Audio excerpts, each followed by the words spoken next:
दोस्तों नमस्कार, बिजनिया संध्या से मैं कौशल तिवारी। सत्ता के मद में सब कुछ अपने में समेट लेने की कोशिश करने वाला व्यक्ति सबसे डरपोक और कमजोर होता है, ऐसा सामान्य तौर पर माना जाता है। और इस दौर में जो कुछ हो रहा है वह हैरान करने वाला है। बेशर्म रंग से असल मुद्दों को भटकाने की कोशिश का मामला हो या दुश्मन देश पाकिस्तान के लादेन से तुलना का नापाक कोशिश, हर मामले में राजनीति को अपने अनुकूल करके चुनाव जीतने की ललक और संवैधानिक संस्थाओं को अपने अनुकूल कर लेने की कोशिश या मनमानी क्या अब इस देश में नहीं चलेगा? यह सबसे बड़ा सवाल इसलिए उठने लगा है क्योंकि हाल के दिनों में जिस तरीके से मोदी सरकार और सुप्रीम कोर्ट के बीच टकराव होने लगी है, वह आने वाले दिनों में किस तरीके का रास्ता अख्तियार करेगा, यह देखने की बात होगी। लेकिन यहां सबसे बड़ा सवाल तो यह है कि क्या सुप्रीम कोर्ट को संवैधानिक अधिकार है नियुक्ति का? संविधान में क्या जिक्र है? सुप्रीम कोर्ट कहता है हां जिक्र है। ऐसी परिस्थितियों में जब सत्ता सब कुछ अपने में समेट लेने की कोशिश में लगी है, तो क्या वह सुप्रीम कोर्ट में भी अपनी पैठ बनाना चाहती है? न्याय व्यवस्था को भी प्रभावित करना चाहती है, इसलिए नियुक्ति को लेकर बवाल काट रही है।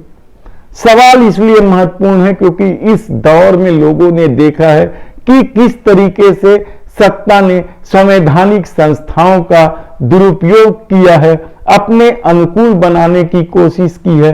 नियुक्ति से लेकर हर मामले में सत्ता की भूमिका संदेहास्पद रही है और ऐसे में जब सुप्रीम कोर्ट में सत्ता के खिलाफ महत्वपूर्ण मामले चल रहे हैं, तब नियुक्ति को लेकर विवाद क्या इन्हीं मामलों के फैसले का डर है?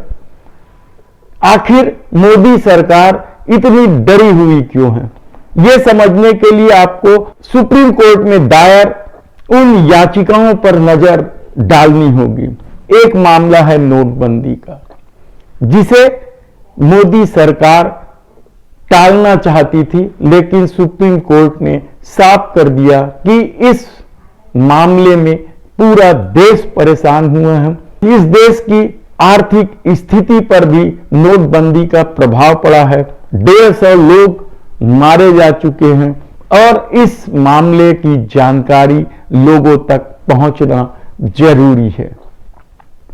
क्या मोदी सरकार इससे डर गई है? निश्चित रूप से, क्योंकि यह आमतौर पर साबित हो चुका है कि यह केवल सत्ता की मनमानी है। जो भी बात कही गई थी नोटबंदी के दौरान, वह कहीं नहीं टिक पाया है धरातल में। चाहे आतंकवाद की कमर तोड़ने का मामला हो, नकली नोट का मामला हो या काला धन का मामला हो, तीनों ही मामले में नोटबंदी फेल साबित हो चुकी है। फिर इस देश के लोगों को जानने का अधिकार क्यों नहीं है? दूसरा मामला है कि चुनाव आयुक्त की नियुक्ति को लेकर 24 घंटे के भीतर जिस तरीके से नियुक्ति की गई है, 6 महीने से यह पद रिक्त पड़ा था, उसे लेकर भी सुप्रीम कोर्ट में सुनवाई चल रही है। तो क्या इस फैसले से भी सरकार डर गई है? अब तो दिल्ली पुलिस का कमिश्नर बनाए गए अस्थाना के मामले को लेकर भी सुप्रीम कोर्ट में सुनवाई शुरू होने वाली है। ऐसे कितने ही मामले हैं। समाज सेवियों को जेल के भीतर डालने की बात हो, या बहुत सारे मामले हैं। आने वाले दिनों में क्या सुप्रीम कोर्ट में जब इसकी सुनवाई होगी तो वह सरकार के लिए संकट उत्पन्न कर सकता है, और शायद मोदी सरकार इन परिस्थितियों को समझने लगी है। इसलिए वह चाहती है कि अब एक जो संस्थाएं न्याय व्यवस्था बची है उस पर भी सत्ता का नियंत्रण हो। क्या ऐसा संभव है? इस देश ने देखा है कि जब भी संवैधानिक संस्थाओं में नियुक्ति का अधिकार राजनीतिक दलों का हुआ है तो उसकी मनमानी दिखी है, वह अपने अनुकूल व्यक्ति को नियुक्ति करता है। इसलिए सुप्रीम कोर्ट के उस बात को याद करना चाहिए जब चुनाव आयुक्त की नियुक्ति के समय उन्होंने सॉलिसिटर जनरल से पूछा था कि क्या सरकार जिसे नियुक्त कर रही है उसमें इतनी भी हिम्मत है कि वह सबसे जुड़े लोगों के खिलाफ कार्रवाई करे।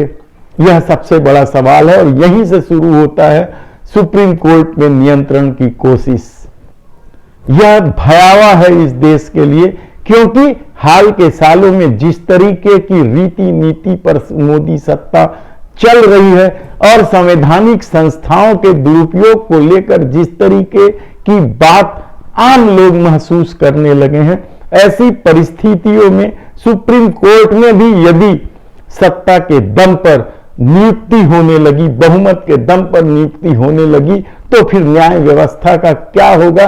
यह सबसे बड़ा सवाल है और शायद न्याय व्यवस्था पर भी कब्जा करने की कोशिश हो रही है और मोदी सरकार शायद इसलिए डरी हुई है कि आने वाले दिनों में जिस तरीके से उसने राफेल या पेगासस के मामले को जनहित में बताकर या राष्ट्रहित में बताकर फैसलों को अपने अनुकूल करने की कोशिश की, वैसी कोशिश अब शायद नहीं हो पाएगी। इसलिए मोदी सरकार बेहद ही डरी हुई है, कहा जाए तो गलत नहीं होगा।